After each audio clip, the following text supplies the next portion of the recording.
abondamment béni, c'est le pasteur Joël Kabassilé. Comme vous l'avez remarqué, je suis en train de recevoir l'apôtre Timothée. Nous sommes énormément bénis parce que c'est lui qui a ouvert les assises Famille Glorieuse. Famille Glorieuse, pendant pratiquement 14 jours, nous sommes là en prière, en jeûne, un meeting de famille, un meeting de gloire. Le thème famille toxique. Et comme vous l'avez compris, c'est l'apôtre qui a eu le privilège devant le Seigneur et pour nous honorer d'ouvrir les assises. Et ici, j'aimerais te dire que nous sommes dans cette émission appelée « Je devine et je pose une question ». Alors, il y a des bien-aimés partout dans le monde qui ont, sur les plateformes, deviné que tu étais l'orateur du jour. Il y a des personnes extraordinaires, des personnes très fortes. Elles ont pu deviner que tu étais l'orateur du jour. Et à ces personnes, on a promis une déclaration prophétique sur leur famille. Et d'abord, leur question.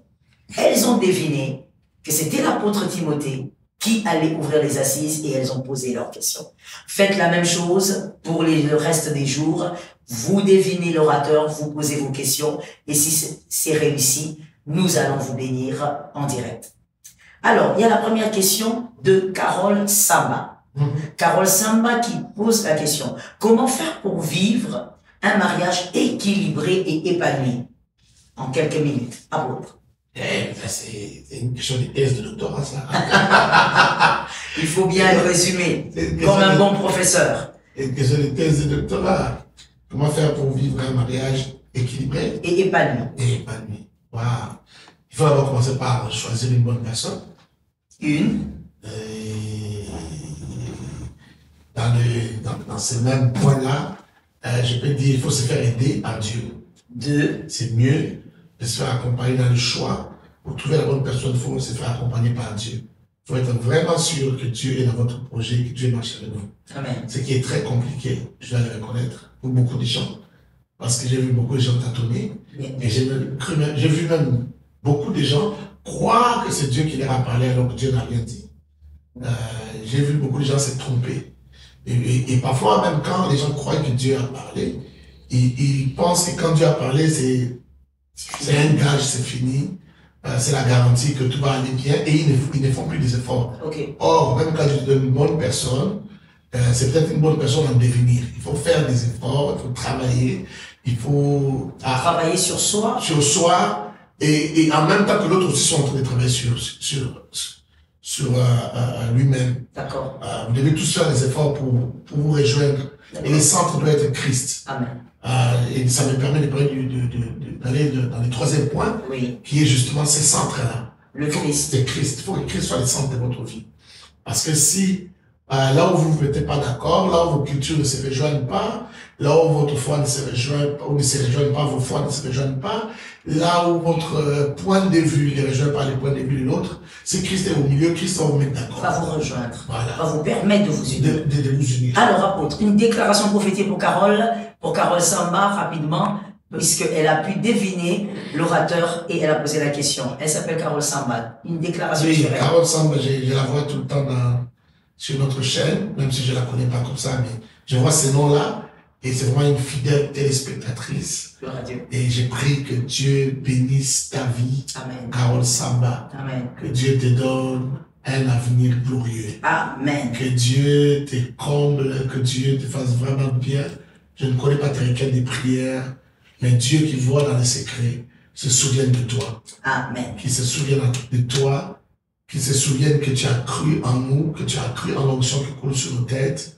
Tu as cru au Dieu qui nous a appelés. C'est Dieu-là que nous craignons, en qui nous avons cru, qui se souvient de toi. Amen. Deuxième personne, Capriel Gekeb. Si je massacre ton nom, je suis désolé. Gekeb, Capriel, elle dit « Comment sortir sa famille des réclamations ?» Spirituelles, je suppose. Comment sortir sa famille des réclamations? Premièrement, il faut d'abord être solide dans le Seigneur. Il faut être en Christ, il faut être au des niveaux. Amen. Il faut connaître la parole de Dieu. La foi, c'est la foi qui va vous aider. Et la foi vient de ce qu'on entend de la parole de Christ. Amen. Pour sortir des réclamations, il n'est pas question de beaucoup connaître les diables ou beaucoup connaître les réalités des réclamations. Il faut d'abord beaucoup connaître Christ. Amen. Et powerful. et savoir qu'il y a parfois des réalités spirituelles comme ça. Donc, deuxième position, être conscient ou consciente de ces réalités spirituelles. Et troisième chose, prendre la décision de vaincre ces autorités, ces puissances, ces forces qui vous réclament. Car c'est possible. Il faut les vaincre. Et quatrième chose, entrer dans le combat et vaincre. Et la meilleure manière de combattre, c'est la parole, c'est la prière, la parole, la prière. Et dans les prières, il y a les prières avec jeûne, parce que ça a plus de puissance. Et dans les prières avec jeûne, ou dans les formes de jeûne, il y a les veillées de prière. C'est aussi une forme de jeûne. C'est-à-dire jeûner le sommeil, jeûner la nourriture, jeûner le sommeil, alterner, et parfois, quand ça ne donne pas encore le résultat, faire ça vraiment de manière permanente, 3 jours à 5, 4 jours à 5, prier, surtout avec foi. La foi est très importante, parce qu'on peut beaucoup gêner, mais si on n'a pas la foi, on ne va pas s'en sortir. Amen. Bénissez Capriel, s'il vous plaît, ainsi que sa famille. Seigneur, j'ai béni Capriel, que nous connaissons aujourd'hui par toi et par les ministères que tu nous as donnés. Souviens-toi de sa vie, et Capriel soit béni. Je te bénis, Capriel, que Dieu se souvienne de toutes tes requêtes, et même les requêtes les plus secrètes que personne ne connaît, que l'Éternel accomplisse les désirs de ton cœur, dans le nom de Jésus-Christ. Amen. Amen. Avant-dernière question, c'est Liliane Massamouna. Est-ce une bonne décision que de couper le pont avec certains membres de sa famille pour sa paix? Alors là, ça rejoint votre intervention, l'intervention de ce soir. Oui. En tout cas, si tu... Est-ce une bonne décision? Pourquoi pas? Ça peut être une bonne décision si on les fait... Ça choque un peu parce que ce sont les membres de la famille, de la famille sacrée. Oui, mais sans faire des vagues, sans créer l'inimitié, sans créer... Que ce soit sans colère. Sans haine. Sans haine, sans colère, sans rancune. Une distance. C'est juste une distance. Pas couper totalement les ponts, mais juste une distance pour la paix. Comme vous dites, vous pouvez être distant. Mais il est mieux à faire pendant que vous êtes distant, c'est de beaucoup prier pour la transformation de ces personnes-là. Parce que la volonté de Dieu, c'est pas que vous soyez distant. La volonté de Dieu, c'est leur conversion. Amen. Donc, priez pour leur conversion pour que vous puissiez être capable de vous rapprocher encore. Une bénédiction sur Liliane, sur sa famille. Liliane, je t'ai béni, que Dieu, le Dieu de la Bible que nous servons, se souvienne de toi, de ta foi, de la quête que tu as. Amen. À chercher Dieu, à rencontrer Dieu et à vivre les expériences avec Dieu, que l'Éternel se souvienne de toi, que notre Dieu te fasse du bien au nom de Jésus. Amen. Quatrième et dernière question. Mathieu, monsieur Mathieu, comment fait-on pour se libérer de la solitude? Eh bien, ça, j'aurais voulu qu'ils soient en face, que je te pose la question. Quel type de solitude?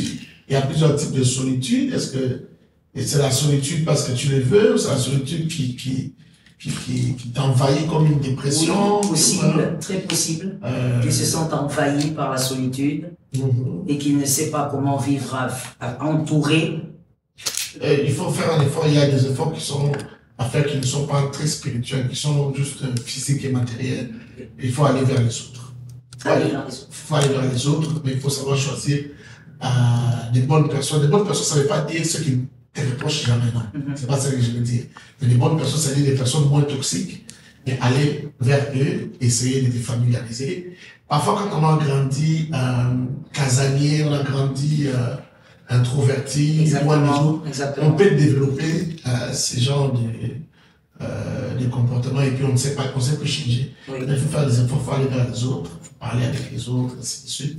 Et prier aussi pour ça. Il faut prendre le temps de prier pour ça. Et faire les efforts physiques. Alors, j'ai dit la dernière question. On peut d'abord déclarer la bénédiction sur Matthieu. Sur Matthieu. Seigneur, souviens-toi de Matthieu qui nous suit et qui a des préoccupations, qui a aussi des soucis, et la foi de croire qu'il peut avoir des réponses auprès de tes serviteurs. Amen. Et s'il peut croire en ça, il peut aussi croire que la prière peut l'aider. Seigneur, nous prions que tu aides Matthieu à sortir de la solitude. Aide-le, donne-lui des belles initiatives, mais aussi le courage d'aller vers les autres. Amen. Nous prions pour Matthieu, que Matthieu soit épanoui dans sa vie. Créer des circonstances et des événements, des temps, des occasions pour que Matthieu sortent de là et qu'ils soient épanouis au nom de Jésus-Christ. Amen. Amen. Je devine et je pose une question. J'ai quand même une toute dernière question à poser, même si apparemment je suis mal placé, mais que je veux quand même poser cette question-là. Alors, apôtre, quel est le moment le plus difficile que vous avez eu à affronter dans votre mariage? Oh, et tu me poses la question en plus. Les plus difficiles. Oui. Comme ça, je n'ai jamais posé cette question. Les plus difficiles. Un grand défi rencontré et vous l'avez relevé. Les plus difficiles. C'est un bon signe si on réfléchit. Oui, parce qu'on a quand même traversé beaucoup de choses. Oui.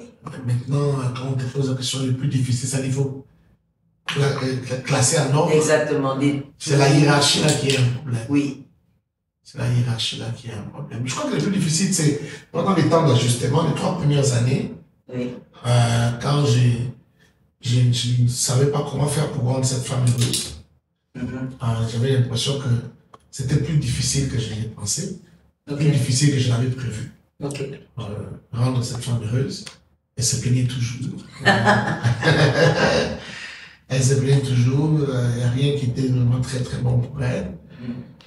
Les compliments étaient passés, c'était plus le temps des compliments. Peut-être quand on était fiancés, c'était beaucoup de compliments. Oui. Et là, c'était plus des compliments, c'était des plaintes, c'était. Elle se sentait seule, elle se sentait incompris. Et ça a été quand même un moment difficile pour moi. Heureusement que ça n'a pas duré. Oui, 3 ans. Quand même, 3 ans, quelque chose comme ça. Un peu comme la Bible dit que si les temps de persécution, des tribulations pour les chrétiens duraient longtemps, personne ne s'en sortirait, ne serait sauvé. Exactement. Ça me semblait très long, ces temps-là, mais puis c'est passé. Gloire à Dieu. C'est passé, exactement, par la grâce de Dieu. Et voilà d'ailleurs pourquoi nous sommes là. Que Dieu soit glorifié. Amen. Et donc, nous sommes bénis d'avoir passé ce moment avec vous. Famille glorieuse continue. C'était très fort en ce premier jour avec l'apôtre. Nous croyons que les restes des jours, c'était très fort. Nous avons été énormément bénis. Nous croyons que les restes de jours, ça sera encore glorieux, de gloire en gloire. Et donc, c'était Timothée et Joël Kabasele. Soyez abondamment bénis chez vous. Le ciel reste favorable.